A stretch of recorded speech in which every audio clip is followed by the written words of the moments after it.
Hi everyone, I'm Bria and welcome back to my channel, Tales of Tales.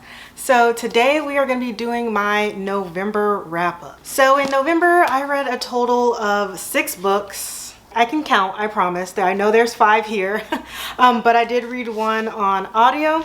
And I would say overall I had a decent reading month. So let's just get into what I read. Because it was November, I did want to participate in nonfiction November. I had originally planned to read a bunch of nonfiction books this month, but you know, sometimes when you're reading the truth, you just need a break from it. So I ended up reading 2 nonfiction books this month. So the first one I read was I'm Afraid of Men by Vivek Shraya. And this is a personal essay from a trans woman just talking about her experience with men before and after her transition. It was a pretty short book, which I listened to on audio, and I highly recommend it on audio because the author is reading the story. So it really does feel like you're reading a personal journal. And so I really appreciated her really unique perspective on how society treats men and how society treats women and how that's affected her in both her transition and pre-transition, and just how some of the stereotypes and ideals that society portrays can be dangerous essentially to everybody but cis men. Both mentally dangerous and physically dangerous. So if you're looking for a short nonfiction book, I definitely recommend that one. Or if you just want something on a quick audiobook, it's about 2 hours, I definitely recommend that one. The next book I read in November was American Predator: The Hunt for the Most Meticulous Serial Killer of the 21st Century by Maureen Callahan. This is a true crime novel about a serial killer named Israel Keyes, who was killing the United States for over a decade and essentially was able to evade law enforcement because he was killing all over the country. He was traveling every couple of days and he was burying these kill kits all over the country. He also didn't have a set MO or a set type of person that he was killing. It was all very random. So it was really hard for police and law enforcement to track him down and even realize that he even existed in the first place. So in this book, we follow the case that gets him caught, the interviews with that investigation, as well as interviews where he confesses to other murders. We get some of the glimpse into his past, and we also get the point of view of law enforcement as they're investigating. So when it comes to true crime, I'll always try to preface, go into true crime with the correct mindset. Don't go into it expecting to be super entertained, or just be cognizant that these are real events that happen to real people. And so I also say go into it with a still mind. Make sure you're in the right mental space to be reading about murders and people suffering and things like that. Just make sure that that that's what you're getting into. And I always want to say that when I read true crime, it's with the mindset of okay, this is history, and I also just am intrigued by the inner workings of people's brains. But even I have to take a break sometimes. So I read this one this month and that was it. That was all I could do after reading this because of some of the activities that happened in this book. So just be mindful of that. The only other thing I'll say about this story in general is that they put a number to how many people Israel Keyes probably killed, but based on what I read, the number is probably higher than what anybody will ever know. So if you're looking for some true crime, look into this one. Very informative, very interesting.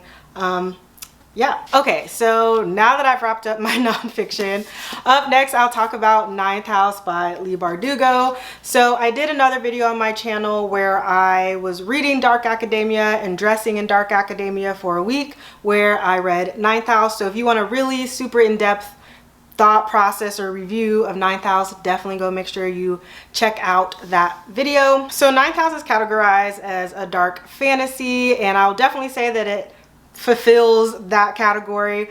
It also feels like a really dark murder mystery because of all of the different plot lines and storylines that are going on in the book. And if you're looking for something that's a little bit more fantastical and fun, this definitely isn't it. This is definitely pretty dark, and I say if you're gonna go read this, definitely look up the trigger warnings for it. And there are a lot of different plot lines in this book, but I definitely say they all came together in a way that I particularly really enjoyed. I also enjoyed the characters in this, which is kind of surprising to me because for some reason recently when I've been reading fantasy books, the characters sometimes can like fall a little flat for me, especially like the main characters. But in this, I enjoyed the main characters. I enjoyed the side characters. They felt very like robust and fleshed out. And I will say, and I mentioned this in my vlog too, that I've read like I think 4 other Leigh Bardugo books, and this was going to be the last straw, okay? Because all of her other books, let's just say that they were not for me. I didn't really enjoy them. And so I figured I'd give her another chance in a different like category.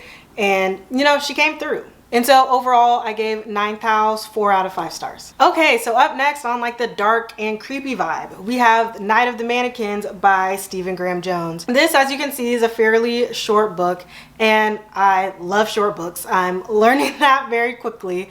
But the Night of the Mannequins follows like a group of kids who one random summer find a mannequin out in the forest, and the mannequin becomes like their buddy for the summer.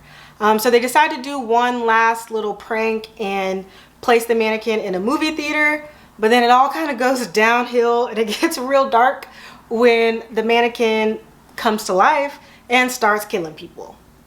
And so this book was very eerie and creepy in a way that I wasn't expecting, but I really enjoyed it. So like I said, it's a pretty short book, so you really get going into the story and to the twist pretty quickly, but then it kind of just like escalates from there. Like this book is like nothing I've ever read before, and so if you're looking for something that's fairly creepy but kind of short, I definitely recommend this. And I have other books on my shelf by Stephen Graham Jones that I haven't read yet, so this was my introduction into his writing, and so I will definitely be picking up other books by him. So overall, I gave this book a 4 out of 5 stars. So next up, we have The Charm Offensive by Alison Cochrane. So if you are a fan of the Bachelor franchise, this book is for you. Like, this book is essentially like a more diverse version of the show. And so this book follows a show called Ever After.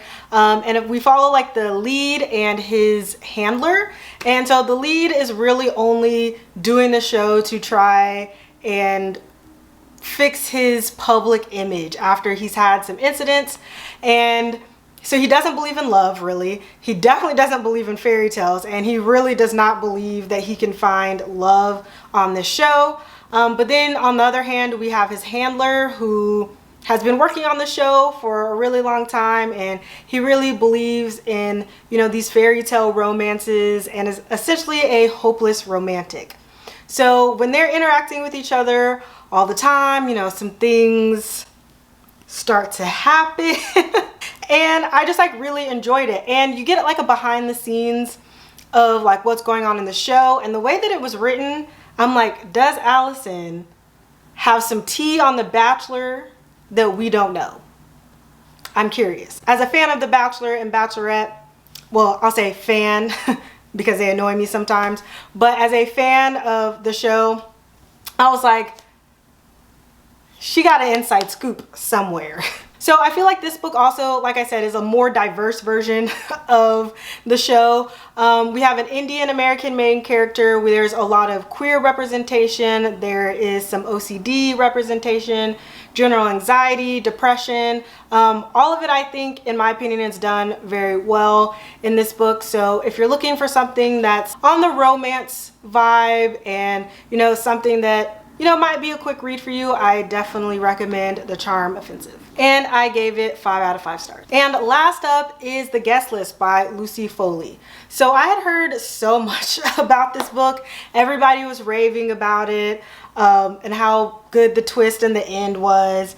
And I have thoughts. But before we get into those thoughts, I'll just give a quick overview. So The Guest List is a murder mystery where a wedding party is all on an island, and all we know is that someone's not going to leave the island. Someone's going to end up dead.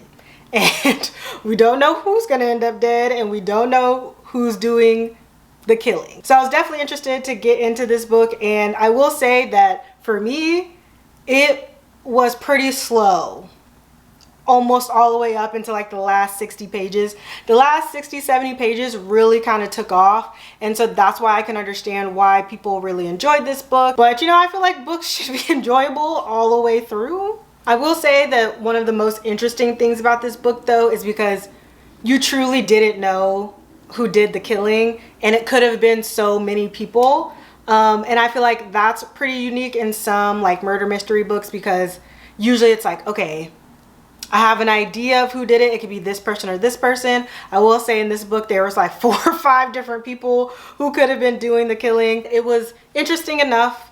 I'm glad I read it so that I could try to understand the hype around it. I get the hype around it. I just am not going to be on the bandwagon of people hyping this up. I feel like there's books that probably do the same thing a lot better, but it was fine. It was good. And I gave it 3.5 stars out of 5. I don't know why I said it like that. And so that is a wrap on my November wrap up. I don't know why I thought that was so funny. But if you made it to this video, you are my absolute favorite. And let me know down below in the comments if you've read any of these books, if you agree or disagree with my ratings and my opinions. Would love to know what your thoughts are. And let me know what your favorite book of November was. And I hope that you guys have a wonderful day. Bye.